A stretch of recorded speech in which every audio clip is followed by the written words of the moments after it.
ایک میری چھوٹی بہن تھی، 2 بھانجیاں تھیں، ان کا قتل کیا گیا ہے۔ ہم یہ ریکویسٹ کرتے ہیں کہ ان کا خلاصہ کیا جائے۔ جن 2 بچوں کو پیش کیا جا رہا ہے، میں یہ سمجھتا ہوں ایسے چھوٹے بچے بغیر کسی اور سہارے کے اپنے بلبوتے پر یہ کام انجام نہیں دے سکتے۔ میں بالکل مطمئن نہیں ہوں، کیونکہ پولیس وہ بچے کہہ رہے کہ ہم سے پیٹ کر کہلوا رہے، اور خود میرے سامنے بچوں کی پٹائی کری ہے۔ جب وہ یہ اس بات کو کہہ رہے ہیں تو میں کیسے مطمئن ہو جاؤں گا؟ اب یہ ہے کہ میں CBI جانچ چاہتا ہوں، اور پانی کا پانی اور دودھ کا دودھ نکھر کر آئے سامنے۔ تو میرے سامنے مارا ہے بچوں کو پولیس نے۔ اچھا، میں نے جبھی کہا پولیس سے، آپ کیا کر رہے ہو؟ یہ آپ خلاصہ تھوڑے یہ بچے کیسے کر دیں گے اتنا بڑا کام؟ پولیس والے غصے میں آ گئے، ہمیں باہر نکال دیے۔ السلام علیکم سامعین، 20 ربیع الاخر اور 13 اکتوبر ہے۔ خبر کا عنوان ہے صبح کی اہم خبریں۔ یہ ویڈیو آپ نے سن لی، یہ مفتی محمد اسرار صاحب کا بیان ہے، جو امام کے خاندان میں سے مرحومہ خاتون کے بھائی ہیں۔ انہی کی بہن کا اور 2 بھانجوں کا 2 دن پہلے گانگنولی میں قتل ہوا تھا۔ قتل کے بعد ان تینوں کی تدفین لونی میں ہوئی ہے۔ مفتی اسرار کے بیان سے سب کچھ واضح ہے۔ ادھر پاکستان اور افغانستان کی سرحد پر 11 اور 12 اکتوبر کی رات میں ہوئی لڑائی میں 23 پاکستانی فوجی اور 200 افغانی جاں بحق ہوئے ہیں۔ پھر جوابی کارروائی میں 58 پاکستانی فوجی جاں بحق ہوئے مارے گئے ہیں۔ اس درمیان پاکستان نے ایک باضابطہ لیٹر جاری کیا ہے، جس میں کہا ہے کہ افغان لوگوں کو آزادی کی ضرورت ہے، ایک دن آئے گا کہ افغانی آزاد ہو جائیں گے۔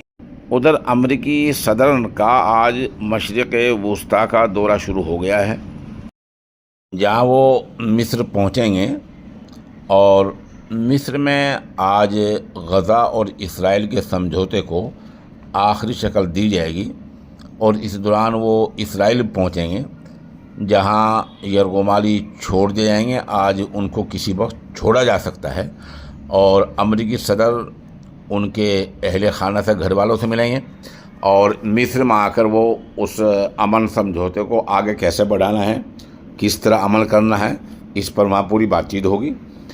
مصر کے شرم الشیخ میں جو عالمی سطح کا اجلاس آج ہو رہا ہے، اس میں 20 سے زیادہ ممالک کے رہنما شریک ہوں گے۔ اسی اجلاس میں غزہ اور اسرائیل کے سمجھوتے کو حتمی شکل دی جائے گی۔ آج کے اجلاس میں اقوام متحدہ کے سیکریٹری جنرل اینٹونیو گوٹیرس، برطانیہ کے وزیر اعظم کیمر اسٹارمز، فرانس کے صدر ایمینوئل میکرون، اردن کے بادشاہ عبداللہ ثالث، ترکی کے صدر طیب اردوغان، جرمنی کے چانسلر فریڈرک ترنز، اور اٹلی کے وزیر اعظم جیورجیا میلونی جیسے اہم رہنما شامل ہوں گے، اور یہیں اسرائیل اور غزہ کے درمیان سمجھوتے کو آخری شکل دی جائے گی، اور پھر کس طرح امن قائم کرنا ہے، ان تمام امور پر تبادلہ خیال ہوگا۔ ادھر اس دوران امریکی صدر نے ایک دھمکی اور بھی دی ہے۔ انہوں نے کہا کہ اگر روس اور یوکرین کی لڑائی بند نہیں ہوتی ہے اور روس نہیں مانتا ہے، تو وہ یوکرین کو ٹوم ہاک میزائل دیں گے۔ یہ میزائل 2500 کلومیٹر اندر تک وار کر سکتا ہے، یہ طاقتور میزائل ہے۔ مجلس اتحاد المسلمین کے صدر جناب اسد الدین اویسی صاحب نے اعلان کیا ہے کہ وہ بہار میں تقریباً 100 سیٹوں پر چناؤ لڑیں گے۔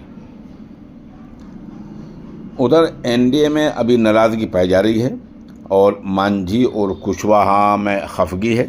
ان دونوں کی پارٹیوں کو صرف 6 سیٹیں ملی ہیں، جبکہ چراغ پاسوان کو 29 سیٹیں حلقے مل گئی ہیں الیکشن لڑنے کے لیے، حالانکہ ان کی پارٹیاں کوئی MLA فی الحال بہار میں نہیں ہیں۔ اس طرح کی ابھی تک عالمی خبریں ہیں۔ آپ ہمارے ساتھ بنے رہیں۔